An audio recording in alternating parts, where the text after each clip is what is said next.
عصیر نکاح قسط۔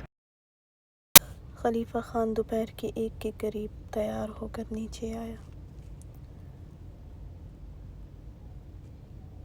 سفید شلوار قمیض پہنے، ہاتھ میں گھڑی پہنے، ایک ہاتھ میں فون پکڑے ہوئے تھا۔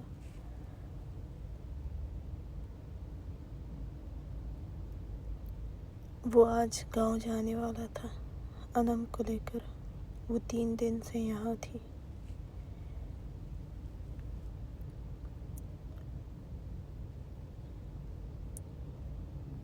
وہ اپنے کاموں میں بہت مصروف تھا، اس لیے وہ انم کو لے کر نہیں جا سکا تھا۔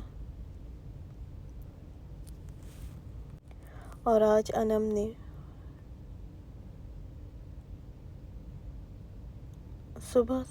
صبح ہی اسے میسج کر دیا تھا کہ وہ اسے چھوڑ آئے۔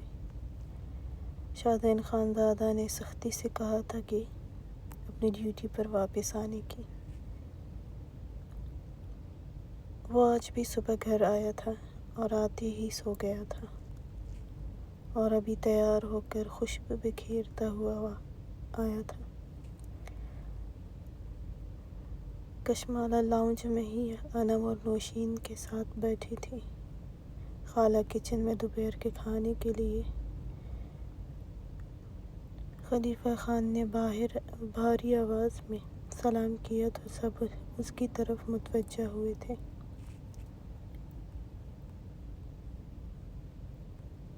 کشمالہ مسکراتی ہوئی بولی، گڈ مارننگ۔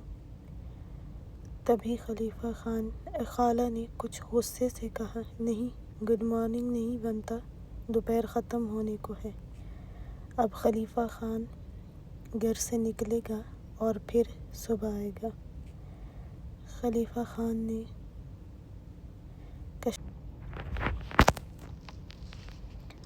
اس نے کشمالہ کو اپنے قریب آنے کا اشارہ کیا۔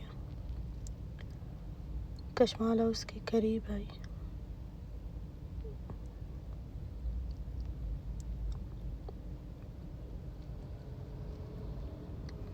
خلیفہ خان نے اسے سینے سے زور سے لگایا۔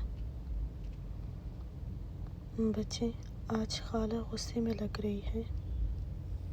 وہ کشمالہ کے سر پر لب رکھتے ہوئے بولا، پھر اسے آزاد کرتے ہوئے کلائی سے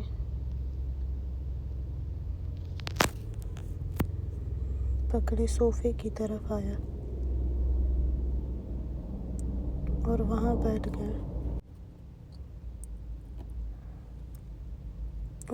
گیا۔ نوشین ان دونوں کو ہی دیکھ رہی تھی۔ اس نے کشمالہ کو اپنے قریب بٹھایا تھا۔ نوشین کی نظر خلیفہ خان کے مسکراتے چہرے پر تھی۔ وہ شاید پہلی دفعہ اسے مسکراتے ہوئے دیکھ رہی تھی۔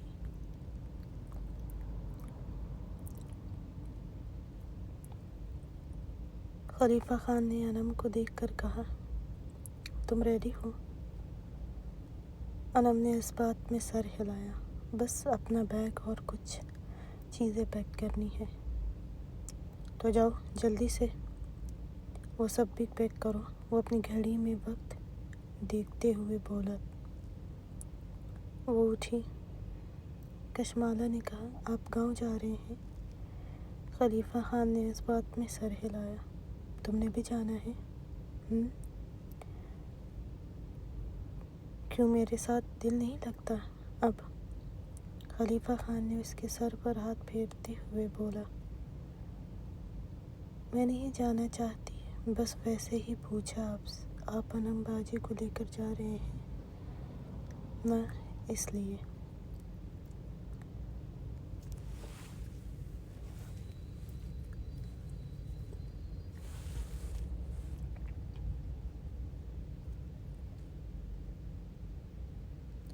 کشمالہ نے مسکرا کر جواب دیا کہ تبھی خالہ وہاں آئی،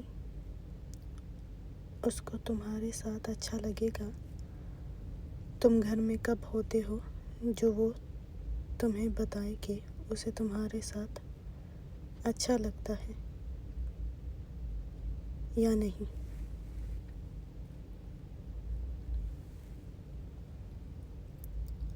خالہ نے خلیفہ خان کی بات سن کر کہا، خالہ مجھے کافی چاہیے، وہ خالہ کی بات کو اگنور کرتا ہوا بولا۔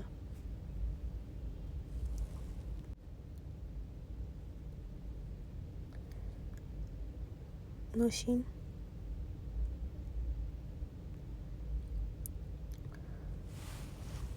سن کر خالہ کے بتانے سے پہلے ہی اٹھی اور گئی تھی۔ اس کے اٹھنے پر خلیفہ خان نے اس کی پشت کو دیکھا تھا۔ کشمالہ تم ذرا انم کے پاس جاؤ اور مدد کرو اس کی پیکنگ کرنے میں، خالہ نے کہا تو وہ اٹھی تھی۔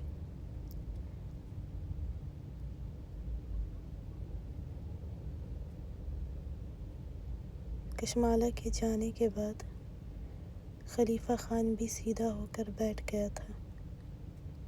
وہ جانتا تھا خالہ کو کچھ تو کہنا ہے۔ خالہ جان سن رہا ہوں۔ خلیفہ خان نے خالہ نے اس کے سکون سے کہنے پر غصے سے پہلے اسے گھورا تو وہ مسکرایا تھا۔ یہ خالہ کا غصہ ختم کرنے کا ایک طریقہ ہوتا تھا اس کے پاس بچپن سے ہی، لیکن آج خالہ نے سوچ لیا تھا کہ وہ اس سے غصے سے ہی بات کرے گی، لیکن وہ مسلسل مسکرا رہا تھا۔ خلیفہ ابھی جاؤ گے تو پھر کب تک واپس آنے کا ارادہ ہے تمہارا؟ کل صبح؟ وہ طنزیہ لہجے میں بولی تھی۔ یا پھر دوپہر کو؟ ہاں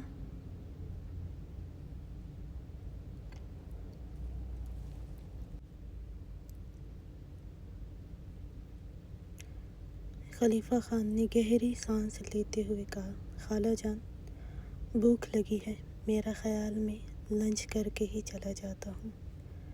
وہ خالہ کا غصہ کم کرنے کے لیے بولا۔ وہ جانتا تھا کہ خالہ اس کا بنا کھانا کھائے گھر سے جانے پر بھی ناراض ہوتی تھی۔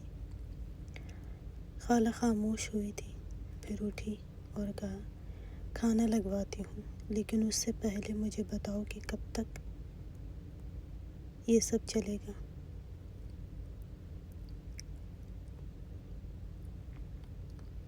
تمہاری آنٹی بھی اسی لیے جلدی چلی گئی ہے کہ کیا کرے، تمہیں تو وقت نہیں ملتا اپنے گھر آنے کا۔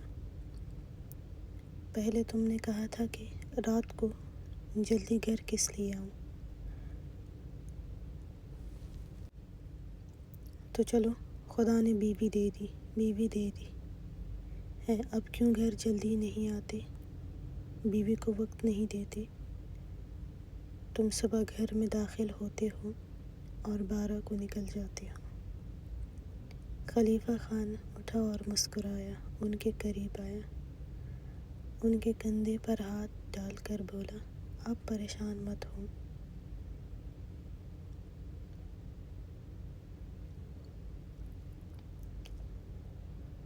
اب کام بہت ہوتا ہے، اس لیے وقت پر نہیں آ سکتا ہوں۔ گھر تو آتا ہوں نا، وہ بولا چلتا ہوا ڈرائنگ روم میں آیا تھا تو نوشین وہیں سے آ رہی تھی، اس کو دیکھ کر رکی تھی اور ٹیبل پر اس کی کافی رکھی۔ خلیفہ خان نے ایک نظر اسے گھور کر دیکھا، وہ اسے نہیں دیکھ رہی تھی۔ اچھا، آپ کو لگتا ہے کہ میری بیوی کو میرا وقت چاہیے؟ تو ابھی آپ کے سامنے پوچھ لیتا ہوں۔ خالہ نے اس کا ہاتھ کندھے سے ہٹاتے ہوئے اسے دیکھ کر گہری سانس لی اور کہا، بیٹھ جاؤ یہاں، کھانا لگواتی ہوں۔ خلیفہ خان نے اس بات میں سر ہلایا، نظریں نوشین پر ہی تھی۔ خالہ کچن میں گئی، نوشین بھی ان کے پیچھے، اس کی گھورتی نظروں سے بچنے کے لیے جانے لگی تھی کہ خلیفہ خان نے اسے بازو سے پکڑ کر اپنی طرف کھینچا۔ وہ اس کے ساتھ لگی وہ گھبرائی تھی۔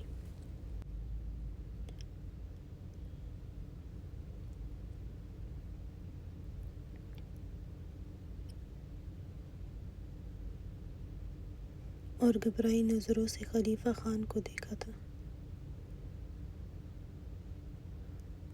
وہ کچن کی طرف دیکھ کر پھر سے خلیفہ خان کو دیکھا تھا۔ خلیفہ خان نے اسے پیچھے ڈائننگ ٹیبل کے ساتھ لگایا اور خود اس کے اطراف میں ہاتھ جماتے ہوئے اس پر تھوڑا جھکا تھا۔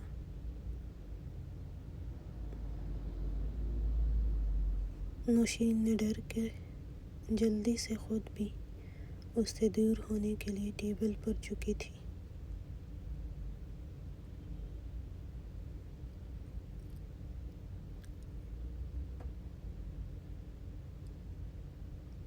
لیکن پاؤں پھسلتا کہ جلدی سے اس کی شرٹ دونوں ہاتھوں سے پکڑ گئی۔ وہ ڈر رہی تھی، گھبرا رہی تھی کہ اس کا اس طرح اس پر جھکنے پر خالہ دیکھ لے گی یا کوئی ملازمہ دیکھ لے گی۔ خالہ کو تم نے بتایا کہ تمہیں میرا وقت چاہیے؟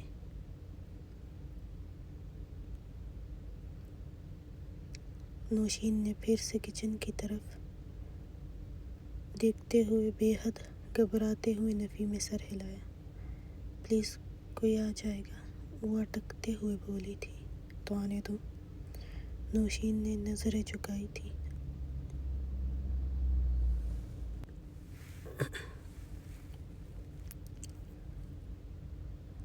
اچھا نہیں لگتا پلیز، وہ پھر کچن کی طرف دیکھ کر بولی تھی۔ اچھا نہ لگنے والا تو میں نے کچھ کیا ہی نہیں ہے ابھی، وہ اسے گھورتے ہوئے بولا۔ نوشین شرم سے پھر سے کچن کی طرف دیکھتی کہ اس نے گھورتے ہوئے کہا، اگر پھر تم نے وہاں دیکھا تو یہ جو تمہاری اٹکتی ہوئی سانسیں ہیں اور اٹکا دوں گا۔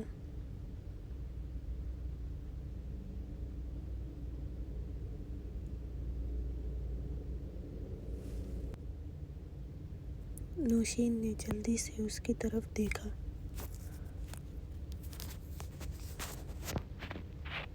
اس کی نیلی آنکھیں اسے ہی گھور رہی تھی۔ وقت چاہیے تمہیں میرا؟ ہاں، وہ گھورتے ہوئے بولا۔ نوشین ابھی کچھ بولتی کہ خالہ کچن سے آئی تھی۔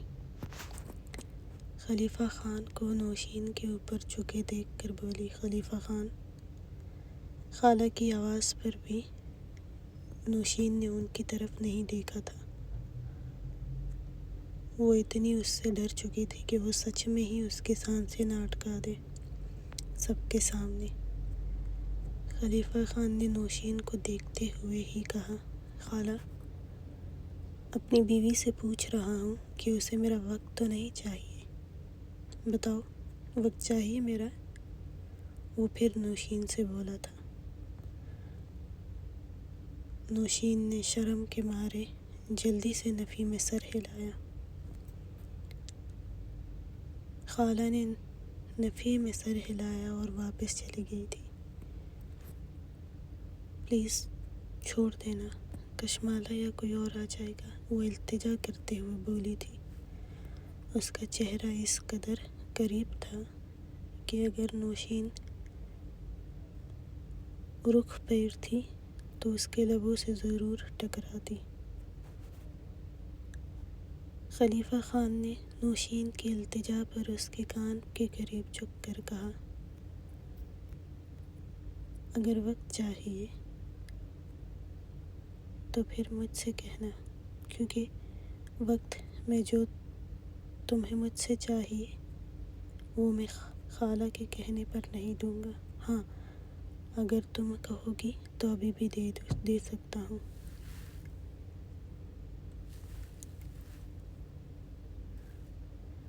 نوشین کی دھڑکنیں تیز ہوئی تھی۔ نوشین کی دھڑکنیں تیز ہوئی تھیں۔ اس کی رعنائیاں اس کے سینے سے مس ہو رہی تھی۔ اس کا چہرہ سرخ ہوا تھا۔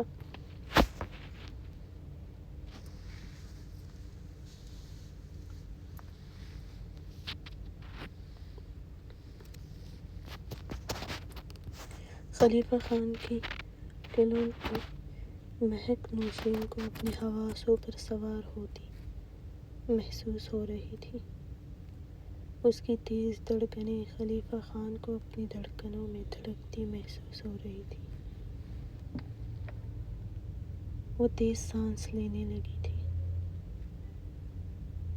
وہ اس کے کان کے قریب جھکا تھا اور سرگوشی میں بولا، اگر کبھی وقت دے دیے نا تو یہ جو اٹکتی ہوئی سانسیں سے تمہاری یہ بھی بند ہو جائے گی۔ میرے ساتھ وقت گزارنا بے حد مشکل ہے، اس لیے سوچ سمجھ کر وقت مانگنا مجھ سے۔ وہ کہتے ہوئے اس کے کان کی سرخ لو کو دانتوں میں دبا گیا تھا۔ نوشین نے سسکی لی تھی۔ وہ پھر اس سے دور ہوا تھا، اسے بازو سے پکڑ کر سیدھا کیا اور اسے گھورتے ہوئے کرسی کھینچ کر وہاں بیٹھ گیا۔ نوشین سرخ چہرے سے کچن کی طرف گئی تھی۔ خلیفہ خان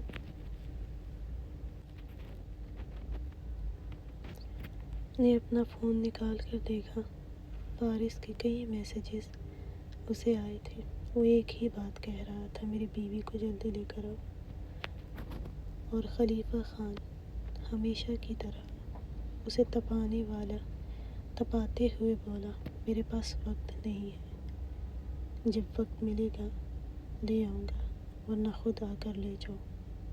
اور وہ اچھے سے جانتا تھا کہ وہ ہاسپٹل میں شاہنواز خانزادہ کی سخت گرفت میں تھا۔ اس کا یہاں آنا تو دور، ہاسپٹل سے نکلنا بھی مشکل تھا۔ فارس علی کا دل کیا مار ڈالے اسے۔ خالہ آئی اور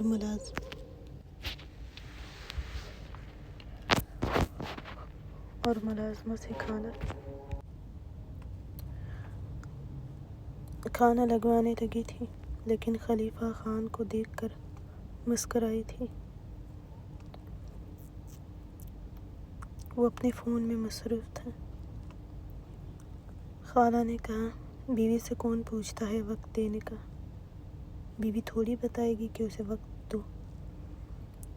خلیفہ خان نے کہا، میں پوچھتا ہوں۔ وہ ایک نظر ان کو دیکھ کر پھر سے فون میں لگ گیا تھا۔ نوشین سرخ چہرہ لیے آئی تھی۔ نوشین چلو بیٹھو یہاں۔ وہ بھی نوشین کی طرف دیکھنے لگا تھا۔ وہ سرخ چہرہ لیے اس سے دور بیٹھنے کو تھی جب خالہ نے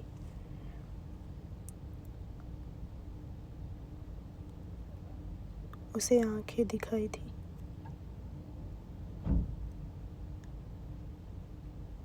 تو وہ خود خلیفہ خان کی دائیں طرف بیٹھ گئی تھی۔ نوشین اس کی پلیٹ میں پلاؤ ڈالنے لگی تھی جب وہ پھر سے بولا، خالہ، میری بیوی کو میرا وقت نہیں چاہیے، آپ چاہے تو پوچھ سکتی ہیں۔ اس کی پھر وہی بات پر نوشین کا ہاتھ کپ کپ آیا تھا۔ خلیفہ خان نے سختی سے اس کے ہاتھ پر اپنا ہاتھ جماتے ہوئے چاول اپنی پلیٹ میں ڈالے تھے۔ خالہ نے کہا، میں کشمالہ کو بلاتی ہوں۔ نوشین نے بمشکل نظریں اٹھا کر خلیفہ خان کو دیکھا تھا۔ اس کی گرفت اب بھی اس کے ہاتھ پر تھی۔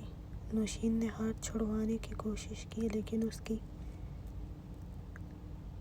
گرفت اور سخت محسوس کر کے اپنا ہاتھ چھوڑ دیا اور ٹیبل پر رکھا اور نظریں جھکائی تھی۔ کشمالہ آئی تو خلیفہ خان نے اس کا ہاتھ چھوڑ دیا تھا۔ انم بھی اس کے پیچھے پیچھے آئی تھی۔ وہ کھانے کے لیے بیٹھے تھے۔ نوشین کی سفید کلائی سرخ ہوئی تھی، وہاں اس کی انگلیوں کے نشان تھے۔ کشمالہ انم کے ساتھ بیٹھ کر بولی، آپ کو ابھی نہیں جانا چاہیے تھا نا، میں اور نوشین آپ کے ساتھ کتنا انجوائے کر رہے تھے۔ انم نے کہا، بہت چھٹیاں کر لی ہے، اب اگر کل سے نہیں گئی تو پکا سر نے نکال باہر کرنا ہے۔ تم جب حویلی آؤ گی تو میں ملنے آؤں گی۔ خلیفہ خان اپنے کھانے میں مصروف ہوا تو تھا، نوشین بھی بمشکل اس کے سامنے بیٹھی کھانا کھا رہی تھی۔ وہ بہت کنفیوز تھی۔ یہ خلیفہ خان بھی محسوس کر رہا تھا۔ وہ پہلی دفعہ اس کے سامنے بیٹھی تھی۔ خلیفہ خان نے تھوڑے سے چاول کھائے اور ہاتھ صاف کرتا ہوا کھڑا ہوا۔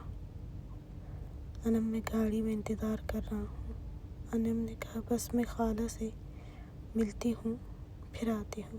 وہ جھک کر کشمالہ کے سر پر پیار کرتے ہوئے بولا، اپنا خیال رکھنا، میں شام تک آنے کی کوشش کروں گا۔ ایک نظر نوشین پر ڈالی، وہ اسے ہی دیکھ رہی تھی۔ خلیفہ خان کے دیکھنے پر وہ جلدی سے نظریں جھکائی تھی۔ خلیفہ خان آنکھوں پر بلیک گلاسز لگائے باہر کی طرف بڑھا تھا۔ انم بھی سب سے ملنے کے بعد باہر کی طرف گئی تھی۔ فارس علی کو ہاسپٹل آئے 3 دن ہو گئے تھے۔ انا جان تو روز ہی آتی تھی، حیا بھی روز دیکھنے آتی تھی۔ اس وقت سب حویلی والوں کی توجہ فارس پر تھی۔ وہ اب کافی بہتر محسوس کر رہا تھا۔ شاہ نواز خانزادہ اس کے پاس بیٹھا تھا۔ وہ بیزار سا منہ بنائے ہوئے تھا۔ یار، میں اپنے کمرے میں رہ لیتا ہوں، یہاں اچھا نہیں لگ رہا، مجھے تنگ ہو رہا ہوں، پلیز۔ اس نے کوئی تیسری دفعہ شاہ نواز خانزادہ سے کہہ چکا تھا، لیکن وہ اپنے فون میں مصروف تھا۔ اسے آج کل دوسرے گاؤں کے سردار کے الیکشن کے لیے بار بار بولا جا رہا تھا، لیکن آغا جان جانے نہیں دے رہے تھے۔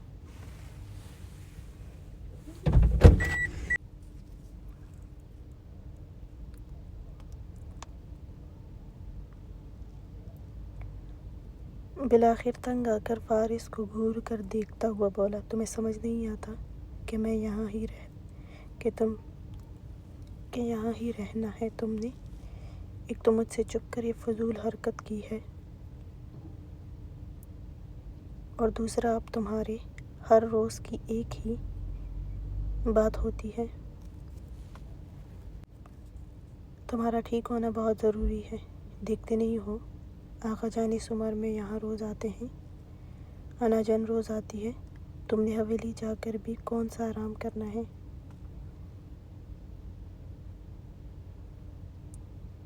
پھر تم نے کوئی غنڈہ گردی کرنی ہوگی۔ شاہ نواز خانزادہ پہلے ہی کچھ غصہ تھا۔ ایک تو شیرگل کے بارے میں کچھ معلوم نہیں ہو رہا تھا، جو اس کو شیرگل نے بتایا تھا وہ سب جھوٹ تھا۔ دوسرا، پاس والے گاؤں کے سردار نے دماغ خراب کر رکھا تھا۔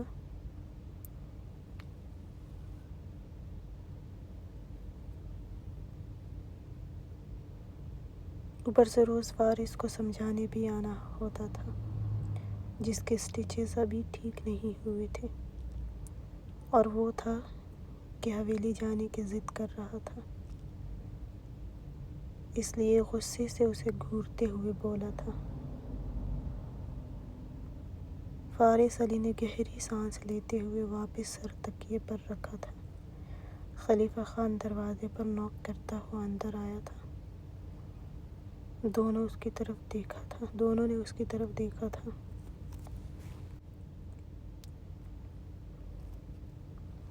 خلیفہ خان نے سلام کیا، جس کا جواب دونوں ہی سر ہلا کر دیا تھا۔ شاہ نواز خانزادہ کھڑا ہوا، کشمالہ کیسی ہے؟ خلیفہ خان نے کہا، ٹھیک ہے فارس، میں چلتا ہوں، مجھے نکلنا بھی ہے، اور اب میں تمہاری طرف سے کوئی فضول بات نہیں سننا چاہتا ہوں۔ فارس نے فی الحال خاموشی سے سر اس بات میں ہلایا۔ شاہ نواز خانزادہ نکلا اور اپنی گاڑی میں بیٹھا۔ اس نے جب سے کشمالہ کو چھوڑا تھا اس سے بات نہیں کی تھی۔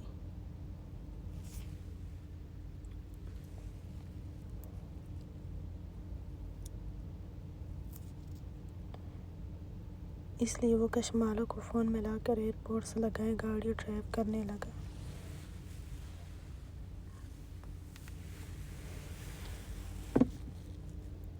اس وقت شام کا وقت تھا۔ وہ بیٹھی خالہ اس کے سر میں تیل لگا رہی تھی۔ دیکھو ذرا، کوئی خیال نہیں رکھتی تم اپنے بالوں کا، اور جانتی ہوں وہاں بھی نہیں رکھا ہوگا تم نے۔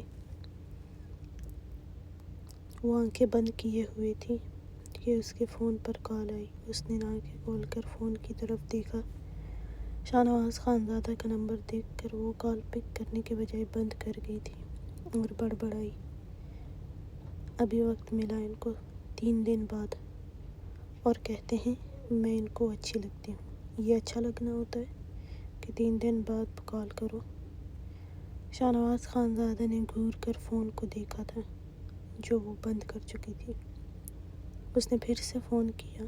کشمالہ نے پھر سے دیکھا اور بند کر دیا تھا۔ دل کر رہا تھا اٹھا لے، لیکن پھر وہی ناراضگی بھی تھی کہ 3 دن اس نے یاد تک نہیں کیا تھا۔ شاہنواز خانزادہ حویلی آیا تھا اور اپنے کمرے میں آیا۔ وہ بھی جانتا تھا کہ وہ ناراض ہوگی اتنے دن بعد فون کرنے پر۔ وہ ڈریسنگ روم میں آیا۔ کشمالہ کو اس دفعہ ویڈیو کال کی۔ کشمالہ دیکھ کر ہڑبڑا گئی۔ خالہ نے دیکھ کر کہا، جاؤ اپنے شوہر سے بات کرنے کے بعد شاور لے لینا۔ کشمالہ کا بھی دل کر رہا تھا اس کی کال پک کرنے کا، وہ دیکھنا چاہتی تھی اسے، اس لیے جلدی سے اٹھی اور اپنے کمرے میں آئی۔ دھڑکتے دل سے کال پک کی اور سر پر دوپٹہ لیا۔ شاہنواز خانزادہ اپنے کپڑے نکال رہا تھا۔ کشمالہ کا چہرہ نظر آتے ہی بولا، کیا تکلیف تھی؟ کال کیوں بند کر رہی تھی بار بار؟ ہاں جانتی ہو نا، مجھے تمہاری یہ حرکت بہت بری لگتی ہے، وہ غصے سے بولا تھا۔ کوئی کام تھا مجھ سے جس کے لیے کال کی ہے آپ نے؟ شاہنواز خانزادہ جو اپنے کپڑے نکالنے کے بعد اب اپنے بٹن کھول رہا تھا۔ کشمالہ کی بات پر فون جو وہ رکھ چکا تھا فون کے سامنے ہوا۔ کون سا کام یا کون سی ضرورت پوری کر سکتی ہو تم میری وہاں پر بیٹھ کر؟ کشمالہ ایک دم سے خاموش ہوئی، وہ شرٹ ریموو کر چکا تھا۔ بولو اب۔ کشمالہ نے نظریں چراتے ہوئے کہا، آپ نے 3 دن بعد فون کیا ہے، میں نے کتنا انتظار کیا، اور جب میں کرتی آپ کا فون بند ہوتا، اس لیے پوچھا شاید کوئی کام ہوگا آپ کو مجھ سے۔ شاہنواز خانزادہ نے اسے گھورا، میری طرف دیکھ کر بات کرو۔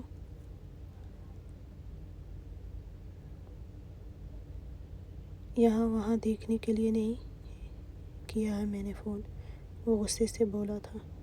وہ کچھ دن کے لیے پاکستان سے باہر جا رہا تھا کام کی وجہ سے، اس لیے وہ بھی تیار ہو رہا تھا۔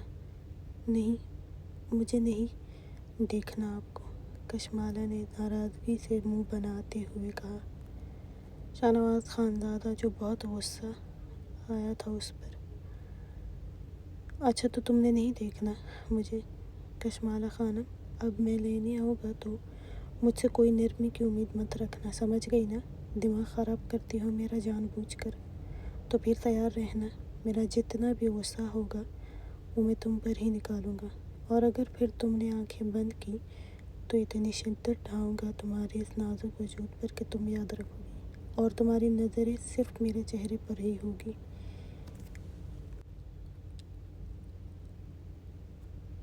ایک پل کے لیے بھی آنکھیں بند نہیں کرو گی، پھر بتانا کہ نہیں دیکھنا مجھے۔ کشمالہ کچھ گھبرائی تھی۔ میرا مطلب یہ تھا کہ آپ کپڑے چینج کر رہے ہیں، اس لیے کیا تمہیں لگتا ہے میں فون کے سامنے کپڑے چینج کروں گا؟ اس کو پہلے ہی غصہ تھا، اس کی بات نے اور بڑھایا تھا۔ دل کر رہا تھا ابھی جائے اور اسے اپنے ساتھ لے جائے۔ آپ نے کال کیوں نہیں کی؟ وہ اسے دیکھتے ہوئے بولی تھی جو ہائی نیک گرم شرٹ پہن چکا تھا۔ کام تھا اس لیے نہیں کی، وہ ویسے ہی غصے سے بولا تھا۔ کشمالہ نے کہا ہاں، کام ضروری تھا، میں تو یہی ہوں، جب وقت ملے گا بات ہو جائے گی، وہ بھی غصے سے بولی تھی۔ شاہنواز نے بال بناتے ہوئے کہا، یہ جو غصہ تم میں بھرا ہوا ہے نا، یہ میں ایک ہی رات میں نکالوں گا۔ کشمالہ نے بنا کچھ کہے فون بند کر دیا۔ وہ اس کی باتوں سے گھبرا گئی تھی، جس کا غصہ کم ہونے میں ہی نہیں آ رہا تھا۔ شاہنواز خانزادہ نے غصے سے فون کو دیکھا تھا۔ چھوڑوں گا نہیں میری جان، بس یہ کام ختم کر لوں نا۔ بیوی کو دور نہیں رکھنا چاہیے خود سے، ورنہ اس کا دماغ خراب ہو جاتا ہے۔ جب شوہر کو سہے گی، بیوی کا دماغ بھی ٹھیک رہتا ہے۔ وہ شوز پہنتے ہوئے بڑبڑایا تھا۔ وہ ریوالونگ چیئر سے پشت ٹکائے سامنے لگے اسکرین کو ہی دیکھ رہا تھا، جہاں خلیفہ خان کی گاڑی کا پیچھا کچھ صحافی کر رہے تھے۔ تاثرات سخت تھے۔ ہاتھ میں سگریٹ پکڑا تھا کہ دروازہ کھول کر اس کی سیکریٹری اندر آئی تھی۔ مسکراتے ہوئے بولی، سر آپ کے لیے فون ہے۔ شیرگل نے چونک کر سرخ آنکھوں سے اسے دیکھا تھا۔ وہ اس وقت پاکستان سے باہر تھا، اپنے آفس میں تھا۔ سیکریٹری شارٹ اسکرٹ پر تنگ شرٹ پہنے اپنے وجود کی ہر خوبصورتی ظاہر کیے شیرگل کو اپنی طرف متوجہ کرنے کی ہر ممکن کوشش کر رہی تھی، لیکن وہ تھا کہ اسے دیکھ ہی نہیں رہا تھا۔ شیرگل نے اس کے ہاتھ سے فون لیا اور کان سے لگایا۔ وہاں سے آواز ابھری تھی، تم نے کب تک اس سب کو اپنے اوپر سوار کرنا ہے؟ جاؤ کلب جاؤ، انجوائے کرو۔ ان خانزادوں کو ہم دیکھ لیں گے، ابھی آرام کرنے دیتے ہیں ان کو، پھر وار کریں گے۔ ابھی خود کو ریلیکس رکھو، کسی خوبصورت دوشیزہ کے ساتھ وقت گزارو، اس کی خوبصورتی میں کھو جاؤ۔ اس طرح بیٹھنے سے بہتر ہے اپنی اس سیکریٹری کو ہی دیکھ لو، خوبصورتی کی مثال آپ ہے۔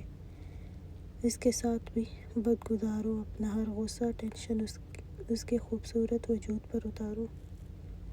شیرگل نے بے اختیار سامنے کھڑی اس سے دیکھا تھا، لیکن پھر نظریں پھیر گیا۔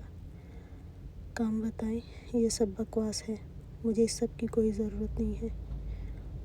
وہ بھی اتنا ہی بولا تھا جب وہ خود اس کے قریب آئی اور جھک کر بولی، سر اگر کوئی کام ہو تو پھر بتا دینا، میں پھر آ جاؤں گی۔ شیرگل اسے گھور کر رہ گیا۔ وہ چلی گئی تھی۔ تم بہت ہی بدمزہ انسان ہو، اگر اور کوئی کام نہیں ہے آپ کو تو میں فری نہیں ہوں۔ وہ دوسرے کی بنا سنے ہی فون بند کر گیا تھا اور فون پٹکتے ہوئے ٹیبل پر پھینکا تھا۔ پھر سے نظریں اسکرین پر تھی۔ شیرگل وہاں سے نکلنے کے بعد کچھ دن آرام کرنے کے بعد اب وہ پھر سے شاہنواز خانزادہ کے پیچھے پڑ گیا تھا۔ شیرگل ویسے ہی بیٹھا تھا جب پھر اسے اس کے فون پر کال آئی۔ وہ فون دیکھتا ہوا جلدی سے اٹھاتے ہوئے سلام کے بعد بولا، جی مورے کوئی کام تھا؟ فون سے ایک نرم سی آواز آئی، بچے میں کب سے انتظار کر رہی تھی، تم نہیں آئی ملنے بھی، مجھے ملازمہ نے بتایا تھا کہ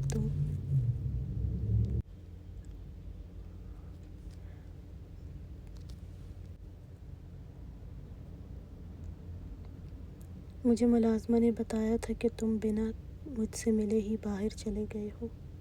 تم جانتے ہو نا میں تمہارا انتظار کرتی ہوں، وہ کچھ نم آواز میں بولی تھی۔ شیرگل سیدھا ہوا، مورے میں جلدی واپس آؤں گا، آپ اداس نہ ہو، 2-3 دن تک واپس آ جاؤں گا، وہ اپنی ماں کو تسلی دیتے ہوئے بولا تھا۔ وہ کچھ دیر زرمینا خان سے بات کرنے کے بعد فون بند کر گیا تھا۔ انم واپس تو آ گئی تھی، لیکن وہ ہاسپٹل نہیں گئی تھی۔ اس دن دل اس کا فارس کو دیکھنے کا بہت کر رہا تھا، لیکن اس کی ڈیوٹی صبح سے شروع ہونے والی تھی، اس لیے وہ صبح ہی اپنے وقت پر آئی تھی۔ انم کا فون بھی اس نے چینج کر لیا تھا، اس لیے وہ نمبر فارس کے پاس نہیں تھا۔ وہ انتظار کر رہا تھا کہ وہ آئے گی، کیونکہ سب آئے تھے اس کو دیکھنے کو نہیں آئی تھی تو انم ہی تھی، اور وہ اس کا انتظار کر رہا تھا۔ انم صبح ہاسپٹل آئی اور سیدھا اس کے کمرے کے قریب آئی۔ تھی، لیکن سامنے ہی شادین خانزادہ کو دیکھ کر رک سی گئی، پھر کچھ سوچ کر اس کے قریب آئی، سلام کیا۔ شادین نے جواب دیتے ہوئے کہا، آپ نے بات آف کر لی ہے، اس لیے اب سے میں آپ کو کوئی آف نہیں کرتا، سنو۔ انم نے اس بات میں سر ہلایا، پھر بولی، سر فارس خانزادہ کیسے ہیں؟ شادین نے اس بات میں سر ہلاتے ہوئے کہا، وہ اب کافی بہتر ہے، بس آج اس کو حویلی لے کر جانا ہے۔ انم نے حیرت سے کہا، لیکن اتنی جلدی؟ شادین نے گہری سانس لی، ہاں، اس کا یہاں اور دل نہیں لگ رہا ہے، اس لیے انم کا دل کیا جا کر اس سے کہے کہ کیوں جا رہا ہے یہاں سے۔ شادین انم کو دیکھ کر کہا، چلے آپ اپنے کام پر لگیں۔ انم نے ایک نظر دروازے پر ڈالی اور واپس چلی گئی تھی۔ وہ تو سمجھی تھی کہ وہ ہاسپٹل میں رہے گا تو وہ خود بھی اسے دیکھے گی، لیکن وہ تو آج جا رہا تھا۔ وہ منہ بناتے ہوئے بولی تھی۔ فارس نے اس کا انتظار کیا، جب وہ دوپہر تک نہیں آئی تو اس نے واپس جانے کے لیے جلدی مچا دی کہ مجھے جانا ہے، اس لیے پھر آغا جان اور امیر علی نے شادین اسے حویلی لے کر گئے تھے۔ شاہنواز خانزادہ کے پورشن سے اسے اس کے کمرے میں لے کر آئے، اسے بیڈ پر آرام سے لٹایا۔ فارس نے سکون بھری سانس لی۔ شاہنواز خانزادہ کل ہی چلا گیا تھا اور آغا جان سے اس نے ایک دفعہ کہا تو وہ اسے لے کر جانے پر راضی ہو گئے، تو وہ اب اپنے کمرے میں تھا۔ حیا جان نے حیا سے کہا، بچے تم اس کے لیے کھانا بنا چھوٹے گوشت کا سالن بنا لینا تاکہ اچھی خوراک سے وہ جلدی ٹھیک ہو جائے۔ حیا نے اس بات میں سر ہلایا۔ رات کو شادین خانزادہ فارس علی کو دیکھنے کے بعد اپنے کمرے میں آیا۔ حیا ڈریسنگ روم سے نکلی تھی، بنا دوپٹے کے، بالوں میں کیچڑ لگائے ہوئے۔ شادین خانزادہ اس کے قریب آیا، فارس آدھا کو دیکھ چکے ہیں آپ؟ وہ اس بات میں سر ہلاتے ہوئے اسے سینے سے زور سے لگائے بولا، ہاں، سب کچھ کر کے آیا ہوں، سب کی فکر ہوتی ہے، میرے علاوہ آپ کی بھی ہوتی ہے۔ وہ مسکراتے ہوئے بولی تھی، ہاں، یہ فکر ہے۔ کمرے میں آیا تو سب سے پہلے میرا پوچھنے سے پہلے باقی سب کے بارے میں یاد تھا، یہ نہیں پوچھ لے شوہر کیسا ہے، دن کیسا گزرا، مجھے یاد کیا۔ حیا نے مسکراتے ہوئے سر اٹھا کر شادین کو دیکھا، آپ کیسے ہیں، آپ کا دن کیسے گزرا، مجھے یاد کیا آپ نے؟ وہ مسکراتے ہوئے اس سے پوچھنے لگی، ٹھیک ہوں اب تو؟ ہاں، تمہیں بے حد یاد کیا، وہ جھک کر اس کے ماتھے پر لب رکھتے ہوئے بولا تھا۔ چلے آپ چینج کر لیں۔ شادین نے اسے چھوڑتے ہوئے کہا، تم جاؤ، میں آتا ہوں اپنی بیوی کے پاس۔ السلام علیکم، کیسے ہیں سب؟ کل سے میں حیا کی سٹوری آگے بڑھاؤں گی اور شیرگل کے بارے میں کچھ سینز دوں گی۔ حیا کی سٹوری بڑھا رہی ہوں تو اس پر کوئی بھی نیگیٹو مت ہونا، کیونکہ حیا اور وہ دونوں لڑکیوں کے بارے میں بھی کلیئر کروں گی۔ آج کی ایپیسوڈ کیسی لگی ضرور بتائیں۔